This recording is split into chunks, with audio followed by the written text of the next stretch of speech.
Regatear con tu cliente es discutir con él en una sola dimensión. Típicamente la dimensión a regatear es la de precio, aunque no tiene por qué ser esa. Podría regatearse las condiciones de entrega o los plazos de cobro. Efectivamente.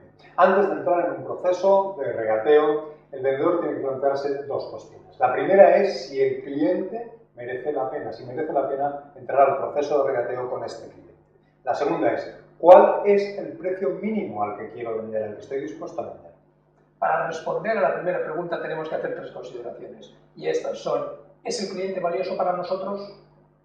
La segunda es, ¿le estamos vendiendo por encima de condiciones de mercado? Y la tercera es, ¿no le estamos entregando mucho valor?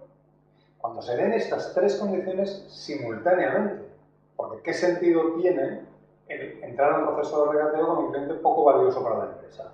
O con un cliente al cual estamos vendiendo a precios competitivos, o un cliente al que le estamos aportando al menos tanto valor como a nuestros competidores.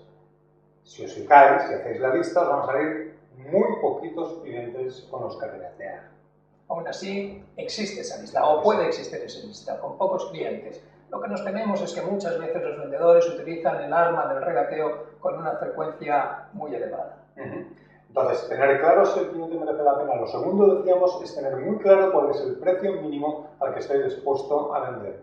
Entrar a un proceso de regateo sin tener clarísimo cuál es el precio mínimo es muy arriesgado, porque puede producir dos efectos muy perniciosos. El primero es perjudicar a los márgenes de la empresa de una manera grave. El segundo es perjudicar la reputación del propio vendedor por este tipo de operaciones. Así pues, una vez sabes cuál es el precio mínimo por debajo del cual no estás dispuesto a vender y entras en un proceso de regateo, lo primero que tienes que hacer es obtener una contrapartida de tu cliente una vez le hayas dicho el precio. No porque te vaya a decir la verdad, porque recordar los clientes mienten como bellacos, sino porque te va a dar una idea de dónde puede situarse el resultado final de la operación. En efecto, si el cliente nos da una contrapartida y esta contrapartida es ridícula, no pasa nada, nos está dando una magnífica oportunidad para volver a vender en defensa de la operación. Imaginad, hemos pedido 100 y nos dicen 50. Bueno, tienes la ocasión de vender y explicar por qué el precio al final va a tener que estar más en el entorno de 100 que en el de 50. Si por el contrario la contrapropuesta del cliente es razonable, y por razonable entendemos que está por encima de los mínimos de los que hemos hablado, entonces es un buen paso, porque ya sabemos que en todo caso la operación se va a cerrar bien. Sí, pues supongamos ya que tenemos una contrapartida y que nuestro precio mínimo es de 80 y que el cliente merece la pena. Es decir, sabemos nuestro precio mínimo, el cliente merece la pena, tenemos una contrapartida. ¿Cuál es nuestro primer movimiento? Bueno, para llegar a ese resultado vamos a seguir una técnica que llamamos del canto rodado. Por aquella imagen creo que os acordaréis de cuando tirábamos un canto rodado al río, al mar, el primer salto era bien grande, luego el siguiente salto era más pequeñito, hasta que al final la piedra hacía flop y se hundía. Sí, esa técnica se basa en que el cliente, en realidad, el comprador, lo que quiere es tener la sensación de haber hecho un buen trato. ¿Qué significa esto? Que no te podías sacar realmente más. Para seguir la técnica del canto rodado, nuestra primera bajada de precio tiene que ser como máximo la mitad de la diferencia que hay entre nuestro precio inicial y nuestro mínimo. Imaginemos que le hemos pedido 100 inicialmente y que nuestro mínimo era de 80. Así pues, la primera bajada como máximo tiene que ser la mitad de la diferencia entre 100 y 80. Esta diferencia es 20.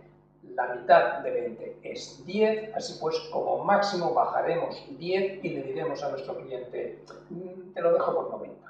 En efecto. ¿Y qué pasa si hay que seguir haciendo sucesivas bajadas? Si eso es necesario, que muchas veces no lo es. Bueno, en ese caso, esas bajadas serán como máximo la mitad de la bajada anterior.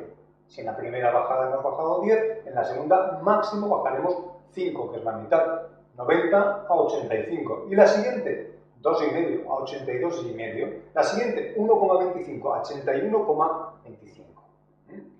De esta manera, lo que está el cliente percibiendo es que pese a sus esfuerzos extenuantes por conseguir un mejor precio, los resultados cada vez son menores, los retornos de esos esfuerzos son menores, se está viendo que se está acercando un final que de ese vendedor no va a poder conseguir más.